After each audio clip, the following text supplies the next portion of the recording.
Assalamualaikum warahmatullahi wabarakatuh.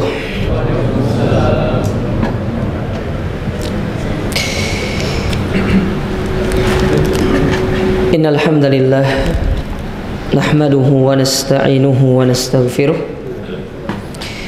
wa na'udzu billahi ta'ala min syururi anfusina wa min sayyiati a'malina. May yahdihillahu fala mudilla lahu wa may yudlil fala hadiyalah. Wa asyhadu an la ilaha illallah wahdahu la syarika lah. Wa asyhadu anna Muhammadan abduhu wa rasuluh.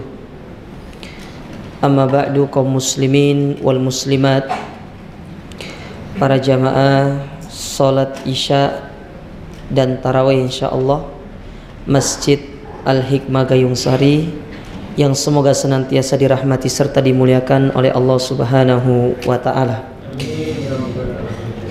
Alhamdulillah, kita bersyukur kepada Allah Azza wa Jalla atas segala nikmat yang Allah berikan kepada kita sampai detik ini, sampai hari yang kelima di malam yang keenam. Allah Ta'ala masih memberikan kita taufiknya untuk kita bisa melaksanakan ibadah di bulan yang penuh dengan kemuliaan ini, bulan yang penuh dengan keberkahan yang Nabi SAW sampaikan sebagai syahrun mubarak, bulan yang memiliki banyak sekali keberkahan. Saking Nabi ingin menunjukkan bulan itu penuh dengan keberkahan, ketika Nabi mengatakan syahrun mubarak, Nabi menyebutkan dalam bentuk isim nakiroh, yaitu tidak memiliki alif lam di depannya. Jadi syahrun mubarakun, yang mana dalam ilmu bahasa Arab sesuatu yang sifatnya nakiroh itu sifatnya general. Berbeda dengan ketika kata itu memiliki alif lam di depannya, berarti kata itu spesifik. Jadi Nabi ingin mengatakan kepada kita, keberkahan di bulan Ramadan itu bukan hanya satu, bukan dua, tetapi keberkahannya itu sangat banyak sekali. Analogi sederhananya begini, doa yang sering kita ucapkan, Rabbana atina fid dunya hasanah. Hasanatan au al hasanah, ada alif lamnya atau tidak? Tidak ada. Ketika kata itu tidak ada alif lamnya, maka kata itu sifatnya general, umum. Bahwasanya kebaikan yang dimaksudkan dalam ayat itu bukan hanya satu model, tetapi kebaikan berdasarkan kebutuhan dari masing-masing individu. Oleh karenanya, manfaatkan bulan yang penuh dengan keberkahan ini dengan kita memperbanyak ibadah, memperbanyak amal soleh. Karena kita tidak tahu usia kita sampai di mana nanti. Apakah kita akan bisa bertemu dengan bulan Ramadan tahun depan dan itu satu nikmat, ataukah Ramadan ini adalah Ramadan terakhir kita? Kita tidak tahu. Al-Imam Malik, beliau pernah ditanya, "Kaifa asbahta? Bagaimana kabarmu pagi ini?" Maka beliau mengatakan, "Fi umrin yankus wa dzunubun tazid." Usiaku semakin berkurang, tetapi dosaku semakin bertambah. Beliau tidak mengatakan amalku semakin bertambah, tapi beliau mengatakan dosaku semakin bertambah. Karena setiap manusia tidak akan bisa lepas dari yang namanya perbuatan dosa. Tetapi tidak semua manusia itu bisa melakukan ketaatan kepada Allah Subhanahu wa ta'ala, illa man rahimahullah, kecuali orang-orang yang dirahmati oleh Allah Ta'ala. Makanya bersyukur kita kepada Allah. Kita yang hadir di sini, Allah berikan taufiknya kepada kita untuk mengisi malam-malam bulan Ramadan dengan kita ibadah.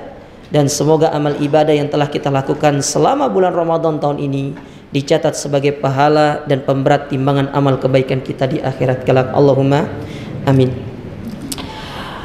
Para jamaah dirahmati dan dimuliakan oleh Allah, tema kita sedikit tentang masalah kelezatan dalam beribadah. Tema ini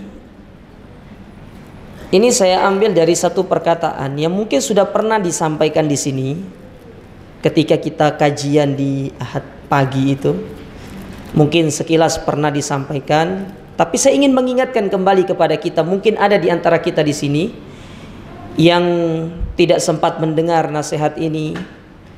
Ya, kalaupun yang sudah mendengarnya, maka kita ingin mengamalkan firman Allah Ta'ala, wa dzakir fa inna dzikra tanfa'ul mu'minin, dan berikanlah peringatan, karena peringatan itu sangat bermanfaat bagi orang-orang yang beriman. Itu sebuah nasihat yang sangat indah yang pernah disampaikan oleh salah seorang ulama kita yang bernama Ahmad ibn Harbin, sebagaimana yang dibawakan oleh Al-Imam Adz-Dzahabi di dalam buku beliau Siyar A'lami Nubala, yaitu perjalanan dari orang-orang yang mulia dari umat ini. Siyar itu artinya perjalanan, A'lam orang-orang yang besar, An-Nubala orang-orang yang baik, ya. Jadi beliau hanya menulis orang-orang yang luar biasa dari kalangan para sahabat, para tabi'in, para tabi'ut tabi'in, sampai ke generasi yang mendekati beliau, Al-Imam Adz-Dzahabi. Karena Imam Adz-Dzahabi ini termasuk ulama pada abad yang ke-8 Hijriah. Ulama dari kalangan abad ke-8 Hijriah. Berarti beliau menulis ulama itu dari abad pertama sampai abad ke-7 Hijriah. Bahkan sampai mendekati dengan masa beliau. Nah, salah satunya seorang yang bernama Ahmad ibn Harbin. Beliau pernah mengatakan begini, abadtullaha khamsi sana falam ajid halawatal ibadati hatta taraktu salasata asya. Aku sudah beribadah kepada Allah selama 50 tahun, dan aku belum merasakan kelezatan di dalam beribadah itu sampai aku meninggalkan 3 hal. Setelah aku meninggalkan 3 hal ini, baru aku bisa merasakan yang namanya kelezatan di dalam beribadah. Antum bayangkan 50 tahun sudah beribadah sama Allah, beliau belum merasakan kelezatan kepada Allah Ta'ala dalam beribadah. Nah, pertanyaannya sekarang, kita sudah berapa tahun beribadah sama Allah? Apa sudah sampai 50 tahun? Ya. Apakah kita sudah beribadah sejak usia balik sampai dengan usia kita sekarang? Ataukah kita beribadah setahun, 2 tahun, 3 tahun, atau 4 tahun belakangan? Ya. Karena kan kita dapat hidayah itu kan bermacam-macam. Ada orang yang dapat hidayah itu memang dari mudanya sudah dapat hidayah, sudah diberikan hidayah oleh Allah Ta'ala, dan ini sebaik-baik kondisi, karena Nabi pernah mengatakan, innallaha yuhibbu syabban laisa lahu sabwah. Allah itu mencintai seorang pemuda yang mana pemuda ini tidak ada kecondongan dia kepada perbuatan maksiat. Dan hal itu diperkuat di dalam hadis Nabi SAW. Di antara 7 golongan yang akan dinaungi di hari kiamat, Nabi mengatakan wasyabun nasya'a fi ibadatillah, yaitu seorang pemuda yang tumbuh di dalam dia beribadah kepada Allah. Ya. Saya kok melihatnya sedikit pemuda di sini ya. Banyak yang tua ini. Kemana pemudanya ini? Apalagi menghadiri buka bersama gitu. Ya. Karena biasanya kalau Ramadan itu agenda yang paling sibuk tuh para pemuda dengan buka bersamanya. Jarang saya lihat pemuda. Ini ada 1, 2, termasuk saya.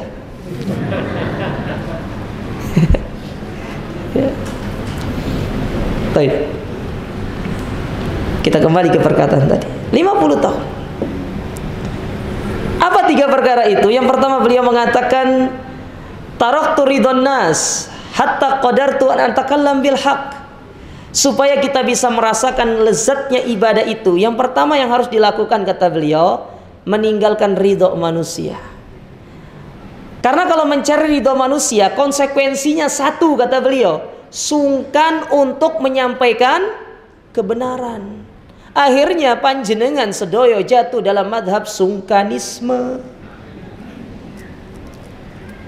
Coba kalau teman sendiri, coba. Dia suka berbuat baik sama kita nih, kemudian dia melakukan kesalahan, kira-kira jenengan berani nggak untuk nasihati? Sungkan Ustaz. Are baik Ustaz. Dan benar, kaidah di dalam orang-orang terdahulu mengatakan al-ihsan yu'jizul insan. Kebaikan itu melemahkan orang. Coba kalau kita berbuat baik sama orang ya, suatu ketika kita minta tolong kepada dia karena kebaikan yang sudah kita lakukan, dia sungkan untuk menolaknya. Begitu pula demikian. Ketika kita itu suka dibaiki sama orang, lalu kita dapati orang tersebut melakukan kesalahan, sungkan untuk nasihatinya. Imbasnya kemana? Jenengan akan kepikiran dalam hati, itu perbuatan mungkar. Tetapi kita tidak bisa untuk mengingkari hal tersebut. Kenapa? Sungkan sama orang itu. Karena kita khawatir dia akan meninggalkan kita. Kita khawatir dia tidak akan ridho lagi sama kita. Makanya beliau mengingatkan kepada kita, jangan cari ridho manusia. Kebaikan kita balas dengan kebaikan, tapi urusan amar ma'ruf nahi mungkar kalau kita dapati dari saudara kita, kita harus sampaikan. Makanya Imam Syafi'i beliau pernah mengatakan apa? Ridhon nas goyatun la tudrok. Ridhonya manusia itu cita-cita yang mustahil untuk bisa digapai. Anda kasih seluruh dunia ini kepada mereka supaya orang itu ridho sama kita, tidak bisa. Caranya gimana supaya manusia ridho sama kita? Dekati kepada siapa yang memiliki manusia itu. Allah. Makanya pernah disampaikan oleh salah seorang ulama kita, mereka mengatakan apa? La tarjun nasa fillah, bal tarjullahu finnas. Jangan kalian mencari ridho manusia dengan satu ibadah yang kalian lakukan. Sedekah supaya diridhoi manusia, berinfak supaya manusia ridho sama kita. Ya. Jangan, tidak bisa itu. Caranya gimana? Lakukanlah kebaikan kepada manusia agar Allah ridho sama kita. Karena kalau Allah sudah ridho sama kita, apa kata Nabi SAW dalam hadis riwayat Muslim ketika Nabi menyebutkan tentang balasan orang-orang yang dicintai oleh Allah Ta'ala? Maka Nabi mengatakan, fanadallahu ahlas sama, maka Allah memanggil seluruh penduduk langit, memanggil Jibril. Kemudian Jibril disuruh untuk memanggil seluruh penduduk langit supaya Allah mencintai orang-orang yang dicintai sama Allah. Kemudian Jibril turun ke bumi dan menjadikan orang-orang yang ada di sekitarnya mencintai dia. Nah, gitu caranya. Dekati Allah supaya kita bisa tetap menyampaikan kebenaran, kebaikan kepada dia. Supaya tidak ada rasa sungkanisme dalam diri kita. Benar, kebaikan orang harus kita balas. Dan itu tidak bisa dinafikan di dalam agama kita. Sampai-sampai Nabi mengatakan la yashkurullah man la yashkurun nas. Tidak dikatakan bersyukur kepada Allah sampai berterima kasih kepada manusia. Tapi urusan kita menyampaikan yang hak itu jangan disangkut pautkan dengan suatu kebaikan. Kebaikan. Menyampaikan kebenaran. Ya. Itu yang harus kita tanamkan dalam diri kita. Karena itu akan berefek di sini. Tidak enak, hati merasa tidak nyaman, ibadah menjadi tidak khusyuk. Ya itu tadi, kepikiran. Kita tahu itu perbuatan mungkar, kita lihat saudara kita tapi tidak menasehatinya. Maka rubah. Motivasi kita adalah mencari ridho Allah, jangan mencari ridho manusia. Kalaupun ada ridho manusia yang bisa untuk kita cari, yang pertama kata para ulama, ridhonya orang tua. Yang kedua, ridhonya suami. Nah, ini pada para istri ini. Jadi cari ridhonya suami. Karena keridhoan suami lebih utama daripada ridhonya orang tua bagi para wanita. Lebih utama suami. Sampai-sampai Nabi mengatakan, andai kata aku memerintahkan orang untuk sujud kepada orang lain, aku akan perintahkan seorang istri sujud kepada suaminya. Itu menunjukkan hak suami itu luar biasa. Ya. Makanya kalau suami nyuruh buat teh, buat ibu-ibu. Suruh buat kopi, buat. Jangan bilang gawe dewe popa nang dapur wis gede gitu. Repot kalau ini. Ya, itu yang pertama. Yang kedua,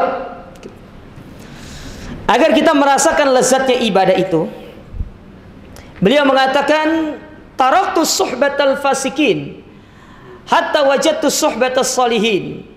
Aku meninggalkan teman yang buruk dan aku mencari teman yang baik. Ustaz, apa kaitannya teman baik dengan lezatnya ibadah? Ada. Bukankah orang itu bisa menyimpang lantaran karena pengaruh temannya? Dan bukankah orang itu bisa istiqomah salah satu sebabnya karena pengaruh temannya. Kalau kita pandai dalam bergaul dengan orang-orang soleh, kita akan bisa ikut seperti mereka. Ya. Kalau kita bisa bermain dengan mereka, duduk bersama mereka, mengambil ilmu dari mereka, kita akan ketularan mereka. Ketularan jadi orang baik.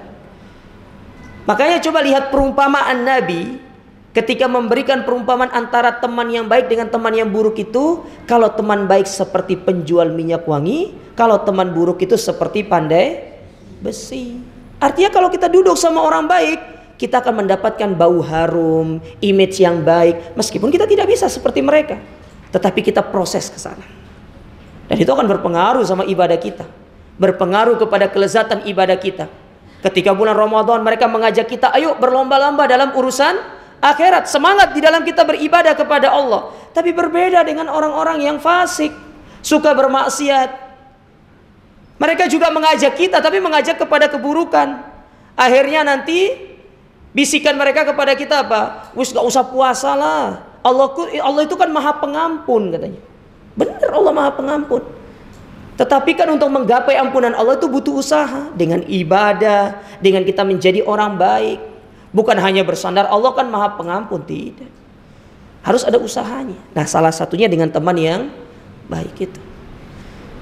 Bisa menasihati kita, bisa mengingatkan kepada kita, memberikan masukan kepada kita. Itu penting teman yang baik itu.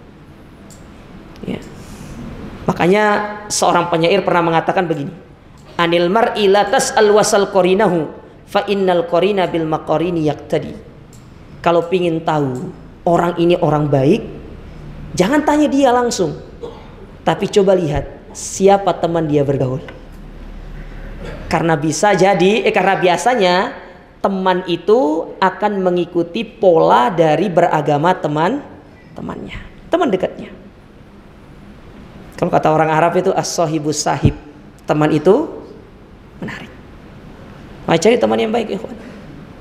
Coba, itu akan berdampak pada kelezatan kita beribadah. Selalu memberikan masukan, selalu menasihati kita, subhanallah. Ya. Yang terakhir, kata beliau, agar kita merasakan lezatnya beribadah. Taraktu halawatad dunya hatta wajadtu halawatal akhirah. Aku merubah mindsetku untuk supaya tidak fokus kepada urusan-urusan dunia, tetapi aku sudah memfokuskan diriku kepada urusan akhirat. Orang mukmin terus gitu dia. Dia hidup di dunia ini bukan semata-mata hanya untuk bekerja. Tujuan utama kita hidup itu untuk beribadah kepada Allah. Sehingga segala hal yang kita lakukan, aktivitas kita itu bisa bernilai ibadah kalau kita pandai untuk bisa mengaturnya. Sering kita sampaikan di pengajian di sini tuh ya. Allah tidak pernah melarang kita untuk bekerja, mencari nafkah, mencari harta dunia, tidak pernah. Tidak ada larangan di dalam Al-Quran itu jangan bekerja, jangan mencari nafkah, tidak ada. Yang Allah larang kepada kita di dalam Al-Quran itu jangan sampai urusan dunia kita itu melalaikan kita dari beribadah kepada Allah. Karena kalau urusan dunia sudah melalaikan kita beribadah kepada Allah, hati-hati. Yang pertama, kita dijatuhkan dalam istidrat oleh Allah Ta'ala. Dunia tetap dikasih, tapi bermaksiat sama Allah. Yang kedua, setelah istidrat itu, Allah tarik semua itu dari kita dan Allah binasakan kita. Ya. Yang Allah perintahkan kepada kita itu, jangan silakan bekerja. Bahkan di antara penafsiran para ulama dalam firman Allah Ta'ala, فَإِذَا فَرَقْتَ فَانْصَبْ, apabila selesai dari satu urusan, maka lakukanlah urusan yang lain. Mereka mengatakan itulah yang dimaksud dengan selesai ibadah, silakan kembali kepada pekerjaan Anda. Anda sebagai pedagang silakan dagang lagi. Anda sebagai pegawai silakan kembali ke tempat kerja Anda. Anda sebagai seorang petani silakan kembali ke sawah Anda. Tapi saatnya ibadah, ibadah. Saat bekerja, bekerja. Cobalah masuk kita di dalam firman Allah Ta'ala dalam Al-Quran. Rijalun la tulhihim tijaratun wala bay'un an dzikrillah wa iqamis shalah wa ita'iz zakah yakhafuna yauman tataqallabu fihi al-qulub wal absar.